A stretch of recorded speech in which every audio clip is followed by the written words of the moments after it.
सुप्रभात बच्चों। मैं आपका हिंदी शिक्षक देवी प्रसाद तिवारी आज की इस कक्षा में आप सभी का स्वागत करता हूं और आशा करता हूं आप सभी लोग स्वस्थ होंगे, अच्छे होंगे। आइए आज हम बसंत भाग 3 से पाठ 1 ध्वनि कविता का अध्ययन करेंगे, जिसके कवि हैं सूर्यकांत त्रिपाठी निराला जी। निराला जी छायावाद के प्रमुख कवि हैं। छायावाद में 4 कवि हैं, निराला जी, जयशंकर प्रसाद, सुमित्रा नंदन पंत और महादेवी वर्मा। एक कवित्री हैं, 3 कवि हैं। ये 4 छायावाद के चतुर स्तंभ बोले जाते हैं, जो छायावाद को सुदृढ़ और मजबूत आधार प्रदान किए। आदिकाल, भक्तिकाल, रीतिकाल, आधुनिक काल। आधुनिक काल में जो छायावाद का काल है, इसमें कवियों ने प्रकृति के ऊपर कविताएं लिखी। अपनी कविता का आधार प्रकृति को बनाया, प्रकृति को आधार मान करके ही कविता की रचना की। वो चाहे सुमित्रा नंदन पंत जी हों या जयशंकर प्रसाद जी हों, महादेवी वर्मा हों, कोई भी हो। इसीलिए तो सुमित्रा नंदन पंत जी को प्रकृति का सुकुमार कवि कहा जाता है। निराला जी महाप्राण कवि कहलाते हैं। जीवन में अनेक दुखों का सामना करना पड़ा बचपन से ही लेकर के। इनका जन्म 21 फरवरी सन 1896 ईस्वी में महिषादल नामक स्थान पे हुआ था, जो कि पश्चिम बंगाल में पड़ता है। इनके पिताजी एक सिपाही थे, वहाँ पे नौकरी करते थे महिषादल में। तो महिषादल में वह सिपाही थे। तो मूलतः उत्तर प्रदेश के उन्नाव जिले के रहने वाले थे ये लोग, परंतु नौकरी के कारण पिताजी महिषादल में रहते थे। वहीं इनका जन्म हुआ था। जन्म के 3 वर्ष के बाद इनकी माता जी का देहांत हो गया। पिता की नौकरी अच्छी नहीं थी। मान अपमान सहते हुए किसी तरह निराला ने इन सब चीज़ों को देखा था अपनी आंखों से, और फिर उन्होंने पठन पाठन का कार्य किया। हिंदी, संस्कृत, बांग्ला इत्यादि भाषाओं का उनको ज्ञान प्राप्त हुआ, और फिर इन्होंने अपना कर्मस्थली प्रयागराज इलाहाबाद को बनाया और वहीं पे अपना शेष जीवन इन्होंने व्यतीत किया। ऐसा कहते हैं साहित्यकार कि इनका जन्म वसंत पंचमी के दिन हुआ था। तो 1930 ईस्वी से वसंत पंचमी को इनका जन्म दिवस के रूप में मनाया जाता है। इनकी मृत्यु 15 अक्टूबर सन 1961 ईस्वी में हुई, 61 में हुई। निराला जी की रचनाएं गीतिका, परमिल, तुलसीदास इत्यादि अनेक इन्होंने काव्य संग्रह, उपन्यास लिखे। इनकी एक रचना है राम की शक्ति पूजा, जिसमें भगवान राम ने किस तरह से जो है राम और रावण के युद्ध का उसमें चित्रण किया गया है। तो आइए आज हमारे सामने उनकी कविता है, इन्हीं के द्वारा लिखी गई है ध्वनि कविता। जैसा कि आपको मैंने बताया था कि छायावादी कवि प्रकृतिवादी कवि हैं। प्रकृति के साथ इनका गहरा जुड़ाव है, गहरा लगाव है। तो प्रस्तुत कविता भी प्रकृति के ऊपर लिखी गई है, वसंत ऋतु के ऊपर लिखी गई है। परंतु इस कविता का मुख्य संदेश क्या है? इस कविता में कवि ने प्रकृति के माध्यम से देश की युवा पीढ़ी को जगाने की कोशिश किया है, क्योंकि जिस देश के युवा मजबूत होते हैं, क्योंकि युवाओं के कंधे पर ही पूरे देश का भार होता है। देश को जो भी गति प्रदान करते हैं, युवा वर्ग ही गति प्रदान करता है। इसलिए कवि ने यहाँ युवाओं को संदेश दिया है प्रकृति के माध्यम से, किस तरह से हमें जो है किस तरह से रहते हुए अपने जीवन में अपने लक्ष्य को प्राप्त करना है। जब तक हम अपने लक्ष्य को प्राप्त नहीं कर पाएंगे, तब तक हमारा जीवन सफल नहीं हो सकता। तो कवि कह रहे हैं अभी न होगा मेरा अंत, अभी अभी ही तो आया है मेरे वन में मृदुल वसंत, अभी न होगा मेरा अंत। अर्थात कवि सूर्यकांत त्रिपाठी निराला जी कह रहे हैं कि अभी मेरा अंत नहीं होगा, क्योंकि मेरे जीवन में बसंत ऋतु का आगमन अभी अभी तो हुआ है। अर्थात वह कह रहे हैं कि उनका मन जोश उत्साह से भरा हुआ है। जब तक अपने लक्ष्य को प्राप्त नहीं कर लेते, जब तक कि अपने उद्देश्य को पूरा कर नहीं लेते, तब तक हार नहीं मानेंगे। अर्थात यह एक संदेश प्रसारित कर रहे हैं मानवीकरण अलंकार का प्रयोग करके यहाँ पे, कि हमें जब तक अपना लक्ष्य प्राप्त नहीं हो जाए तब तक उसके पीछे भागते रहो। हजार बाधाएं आएंगी, हजार परेशानियां आएंगी, लेकिन आपको अपने लक्ष्य से पीछे नहीं हटना है। अगर आप अपने लक्ष्य से पीछे हट गए तो निश्चित रूप से आप असफल हो जाओगे, जीवन में हार जाओगे, निराश हो जाओगे। कभी यहाँ यही बताना चाह रहे हैं, कभी निराश नहीं होना है, मन में जोश उत्साह भरा होना चाहिए। यह दृढ़ निश्चय होना चाहिए कि हम जब तक अपने लक्ष्य को प्राप्त नहीं कर लेते हम रुकेंगे नहीं। हमारा जो उद्देश्य है वह जब तक पूरा नहीं हो जाता तब तक हम सुख चैन सब त्याग देंगे। हरे हरे ये पात डलियाँ कलियाँ कोमल गात, मैं ही अपना स्वप्न मृदुल कर फेरूंगा निद्रित कलियों पर, जगा एक प्रत्युष मनोहर। बोल रहे हैं हरे हरे ये पात, पत्ते, पात मतलब पत्ते। कैसे हैं डालियों पे जो पत्ते, वसंत ऋतु का जब आगमन होता है तो पूरी प्रकृति हरी भरी हो जाती है। प्रकृति चारों तरफ हरे भरे पेड़ पौधे, पुष्पों पे नए नए फूल, पेड़ों पे नई नई पत्तियाँ, कोमल पंखुड़ियाँ आ जाती हैं। धरती दुल्हन की तरह लगने लगती है वसंत ऋतु के आगमन में। वृक्षों से सारे पुराने पत्ते गिर जाते हैं, नए पत्ते कपोल आ जाते हैं उस पर, देखने में बड़ा ही सुंदर लगता है। कोमल गात, कोमल मतलब मुलायम, गात मतलब शरीर, निद्रित मतलब नींद से सोई हुई, नींद में अलसाई हुई, जगह एक प्रत्युष मनोहर।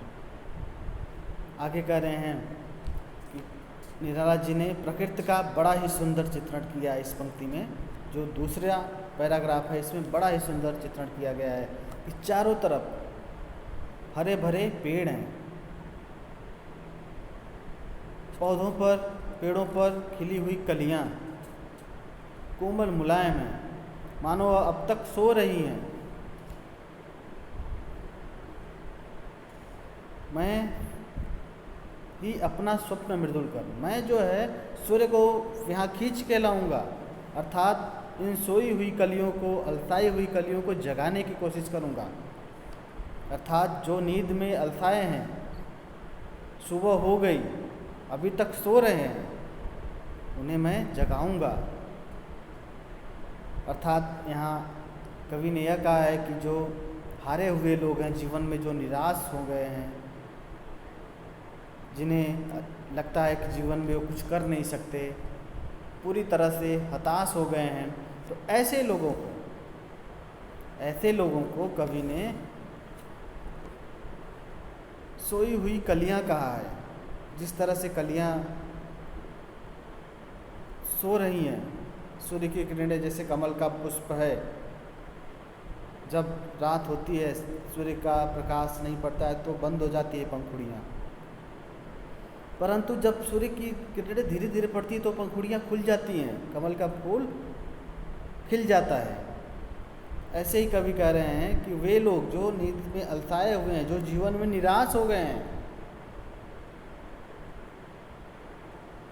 अर्थात जिस प्रकार सूर्य के आगमन से या पुष्प या कलियां खिल जाते हैं, सभी पेड़ पौधे कलियों में जान आ जाती है, ठीक उसी प्रकार से कभी भी अपने प्रेरणा रूपी सूर्य की किरणों से निराश लोगों के मन में उत्साह और उल्लास भरना चाहते हैं। अर्थात जो लोग निराश हो चुके हैं, जीवन में हताश हो चुके हैं, उन लोगों के जीवन में एक नया सवेरा, एक नई प्रकाश की किरण उत्पन्न करना चाहते हैं। और जो लोग अपने जीवन में हार मान चुके हैं उन लोगों को भी एक नया जीवन प्रदान करना चाहते हैं। भाई, हमें हार नहीं माननी है जीवन में। यह क्रिकेट मैच की तरह है जीवन हमारा। बॉल आ रही है, क्रिकेट मैच में क्या होता है, सीमित ओवर होता है, सीमित गेंद फेंकी जाती है, पीछे स्टंप होता है, गेंद लगती है तो आप आउट हो जाते हो। पर जीवन रूपी क्रिकेट के मैच में ऐसा नहीं है। आप बल्ला लेकर के मैदान में डटे रहो। अवसर आते हैं, अवसर रूपी गेंद आपके सामने आ रहे हैं, आप बल्ला घुमाते रहो, अवसर का लाभ उठाते रहो।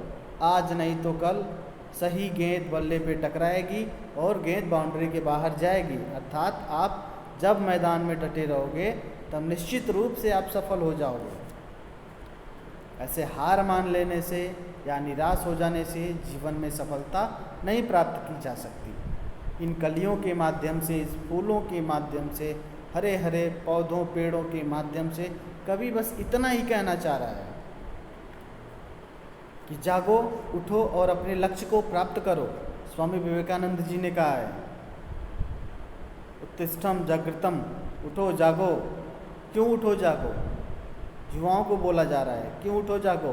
क्योंकि जो आपका लक्ष्य है, आप अपने लक्ष्य को पूरी तरह से हासिल करो, तभी आपका जीवन सफल है।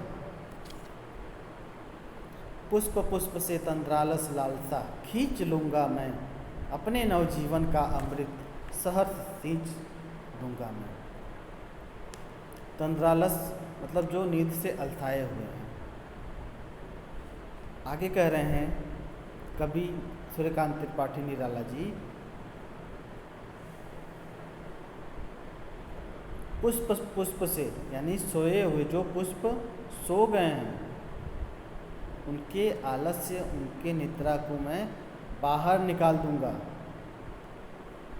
मैं उन लोगों को एक नया जीवन देना चाहता हूँ। अर्थात कवि ने यह कहना चाहा है कि जो लोग हार चुके हैं अपने जीवन से, मैं उनके लिए वसंत रूपी उम्मीद का आगमन लेकर के आया हूँ। अर्थात जो लोग अलसाए हुए हैं, फूलों की तरह, पुष्पों की तरह उदास पड़े हुए हैं, उन उदास लोगों के लिए मैं उनके आलस्य और उदासी को बाहर निकालना चाहता हूँ। अर्थात मैं उनके जीवन से निराशा जो व्याप्त है उसे बाहर करना चाहता हूँ। ताकि क्यों बाहर करना चाहते हैं? क्योंकि उन लोगों को निराला जी कवि एक नया जीवन देना चाहते हैं। इसीलिए तो उन्होंने कहा है कि मैं हर पुष्प से, यानी अपने देश के हर युवा वर्ग से, उसके जीवन से निराशा, हताशा जो भी मन में व्याप्त है निकाल करके बाहर फेंक दूंगा। अर्थात उनके जीवन को मैं अमृत से भर दूंगा, खुशियों से भर दूंगा। अमृत से भर दूंगा क्यों भरना चाहते हैं ऐसा? क्योंकि उन्हें पता है अगर युवा पीढ़ी संभल गई, अगर देश की युवा पीढ़ी हमारी संभल गई, सही रास्ते पर आ गई, तो उसका क्या फ़ायदा होगा? हम जो है बहुत आगे तक जाएंगे, तरक्की बहुत करेंगे। अर्थात कवि का आशय यह है, बस इतना ही कहना चाह रहे हैं कि भाई हमें जो है कभी भी हताश निराश नहीं होना है। आपने देखा होगा कि लोग छोटी छोटी असफलताओं से पूरी तरह हताश निराश हो जाते हैं। उन्हें लगता है कि वो अपने जीवन में कुछ कर नहीं पाएंगे, पर ऐसा कुछ नहीं है। सफल व्यक्तियों की जीवनी आप पढ़िए तो समझ में आएगा कि जो लोग सफल हुए हैं आज, उन्होंने कितनी बार असफलता प्राप्त की है। मोहम्मद गोरी पृथ्वीराज चौहान से 17 बार युद्ध में हारा, जाकर एक गुफा में छिप गया। एक मकड़ी चढ़ रही है गुफा की दीवार पे, चढ़ रही है, गिर रही है, चढ़ रही है, गिर रही है। बार बार बड़े ध्यान से उसने देखा उस मकड़ी को कि किस तरह से जो है बार बार कोशिश कर रही है। और एक बार ऐसा अवसर आया, एक बार ऐसा उसका प्रयास सफल हुआ कि वो दीवार पे चढ़ गई। वहीं से मोहम्मद गोरी ने निश्चय किया कि मैं जो है कोशिश करूँगा, 17 बार 18 बार जितनी बार हार मिलेगी हारूंगा, पर जब तक जीतूंगा नहीं तब तक मैं छोड़ूंगा नहीं। और इस तरह से जो है युद्ध में, आखिरी युद्ध में विजय प्राप्त करता है। ठीक ऐसे ही जो बल्ब का आविष्कार हुआ, थॉमस अल्वा एडिसन जी ने बल्ब का आविष्कार किया, तो कभी किसी ने सपने में भी नहीं सोचा था कि जो हम प्रकाश हमें मिल रहा है, जो लाइट का प्रकाश हमें मिल रहा है, वह कैसे मिलेगा। कितना प्रयोग उन्होंने किया, हजारों प्रयोग किए। लोग उन्हें कहते थे कि ये पागल हो गया है, कितना प्रयोग, क्या कर रहा है ये, पर उन्होंने हताश निराश बिल्कुल भी नहीं हुए। उनका दृढ़ निश्चय था कि मैं जब तक सफल नहीं हो जाता तब तक मैं प्रयास करता रहूँगा। और आज उन्हीं का प्रयास, उन्हीं की देन है कि हम प्रकाश में रहते हैं। तो हर चीज़, हर व्यक्ति एक बार में सफल नहीं होता, प्रयास करना चाहिए। बिना प्रयास के सफलता नहीं मिल सकती। मुंह में खाना हम खाते हैं तो उसको चलाना चबाना पड़ता है, बिना चबाए वह भी हजम नहीं होता है, तो फिर सफलता कैसे मिलेगी बिना प्रयास के। द्वार दिखा दूंगा फिर उनको, हैं वे मेरे जहाँ अनंत, अभी न होगा मेरा अंत। आगे निराला जी कहते हैं कि मैं सोई हुई कलियों से, फूलों से, यानी निराश लोगों को जीवन जीने की कला सिखा दूंगा। मैं उन लोगों को, जो लोग अपने जीवन में निराश हो चुके हैं, हताश हो चुके हैं, उन लोगों को, उन व्यक्तियों को मैं जीवन जीने की एक कला सिखा दूंगा कि जीवन जीते कैसे हैं। निराला जी के जीवन में बहुत मुसीबत आई, माता पिता की मृत्यु हो गई, एक बेटी हुई सरोज, निराला जी की। सरोज के पैदा होते ही इनकी पत्नी मनोरमा जी का भी देहांत हो गया। उस पुत्री को पाल पोस कर बड़ा किए। दानी प्रवृत्ति के थे निराला जी, जहाँ कविता पाठ करने जाते थे और जो भी वहाँ से पैसे मिलते थे लेके आते थे, जो मांगता था दान कर देते थे। माघ का महीना, माघ में सर्दी होती है, जनवरी का महीना था, प्रयागराज में कहीं कोई कवि सम्मेलन हुआ, कविता पाठ करके घर आ रहे थे, शॉल पैसे सब मिले हुए थे उनको। रास्ते में एक भिखारी मिला, कहा बापूजी मुझे साल दे दो। निराला ने साल दे दिया, पैसे दे दिए, सब कुछ दे दिए। घर में खाने को अनाज नहीं था। महादेवी वर्मा उस समय इलाहाबाद प्रयाग महिला विद्यापीठ में प्राचार्या थी। निराला उन्हें अपनी बहन मानते थे, मुँह बोली बहन थी वो। सीधे निराला जी उनके पास गए और कहे कि मुझे पैसे चाहिए। महादेवी वर्मा ने कहा अभी तो काव्य पाठ किए हो, क्या हुआ पैसा? उन्होंने कहा मैंने दान कर दिया, एक भिखारी को दे दिया। तो ऐसे प्रवृत्ति के व्यक्ति थे। जीवन में दुखों का पहाड़ टूट पड़ा, लेकिन निराला जी कभी हताश निराश नहीं हुए अपने जीवन में। और वह यहाँ युवाओं को सीख देना चाह रहे हैं, बताना चाह रहे हैं भाई हमें कभी भी अपने जीवन से निराश नहीं होना है। मैं, जो लोग निराश हो चुके हैं उनके लिए मैं क्या करूँगा? उनके लिए मैं जीवन जीने की कला सिखा दूँगा। फिर कभी वे उदास नहीं होंगे और अपना जीवन सुखपूर्वक व्यतीत करेंगे, बिना किसी तकलीफ के, बिना किसी परेशानी के। वह अपने जीवन में सुख प्राप्त करेंगे। जो भी सुख उनको मिलेगा वह अपने जीवन को सुचारू रूप से जीते रहेंगे। कभी भी किसी प्रकार की कोई समस्याएं उनके सामने नहीं आएंगी, और आ भी गई तो उनका वो डट करके मुकाबला करेंगे। पीठ दिखा के भागेंगे नहीं, बल्कि वहाँ डटे रहेंगे युद्ध भूमि में, जीवन के संघर्ष भूमि में। बस कवि ने इस कविता में युवाओं को संदेश दिया है। निराला जी ने युवाओं को संदेश देना चाह रहे हैं। इस कविता का मूल मंत्र, मूल उद्देश्य ही यही है कि देश के युवाओं को संदेश देना। क्या संदेश दे रहे हैं कि अगर हमारी युवा पीढ़ी परिश्रम करेगी, मेहनत करेगी, जी तोड़ मेहनत करेगी, तो निश्चित है उसे उसका मनचाहा, उसने जो चाहा है वह उसका लक्ष्य उसे ज़रूर प्राप्त होगा। उसे उस लक्ष्य को प्राप्त होने में कोई नहीं रोक सकता। उसके जीवन में खुशियों का, आनंद का वो क्षण हमेशा आता रहेगा, कभी भी अंत नहीं होगा। इस प्रकार कवि कहते हैं कि जब तक वे थके हारे लोगों को, युवा पीढ़ी को सही राह पर नहीं लेके आते, सही रास्ता नहीं दिखाते, तब तक उनका अंत नहीं होगा, तब तक उनका अंत नहीं होगा। कवि ने आखिरी पंक्ति में अभी न होगा मेरा अंत ऐसा इसलिए कहा है कि जब तक सभी लोगों को, सभी युवाओं को सही रास्ते पर नहीं लेके आ जाता, जो भटक गए हैं युवा पीढ़ी, जो अपने लक्ष्य से दूर चले गए हैं, गलत रास्ते पे चले गए या अपना उद्देश्य छोड़ दिए, उन सभी को जब तक सबको उद्देश्य, सबको सही रास्ते पर नहीं लेके आएंगे, अपना उद्देश्य पूर्ण नहीं कर पाएंगे, तब तक उनके जीवन का अंत नहीं होगा। अर्थात इस कविता में कवि ने बहुत ही गहरी बात कही है, प्रकृति की चीज़ों को जोड़ करके, फूलों को, पौधों को, पेड़ों को, पत्तियों को आधार बना करके, इनको आधार बना करके जो है हम जैसे युवाओं को संदेश दिया है। कितना सुंदर संदेश है, कितनी सुंदर बात कही है इस कविता में। हमें इस चीज़ को सीखना चाहिए और प्रण करना चाहिए कि हम अपने जीवन में कभी निराश नहीं होंगे, कभी हताश नहीं होंगे। जीवन चक्र है, चलता रहता है, चलता रहता है, सुख दुख आते रहते हैं, हार जीत होती रहती है। जो खेलेगा नहीं वो जीतेगा कैसे, हारेगा कैसे। इसलिए इस जीवन के खेल में हमेशा भाग लो और खेलते रहो। हार जीत होना तो होगा ही, जो भी होना है, पर पीछे नहीं हटना है। आप पीछे हट गए तो निश्चित रूप से आप असफल हो जाओगे और जीवन में आपकी सफलता रुक जाएगी, आप प्रगति नहीं कर पाओगे।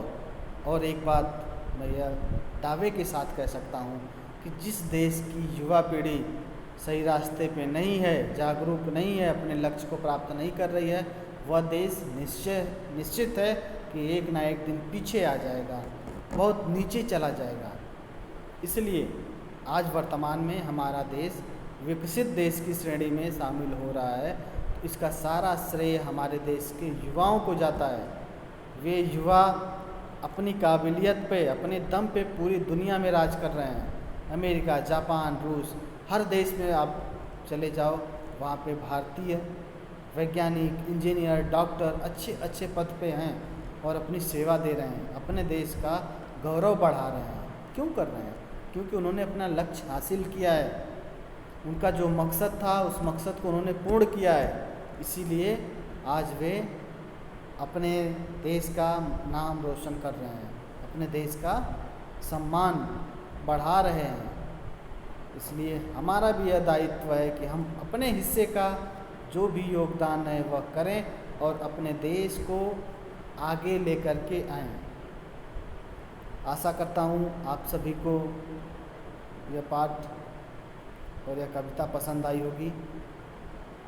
धन्यवाद। आपका दिन शुभ एवं मंगलमय हो।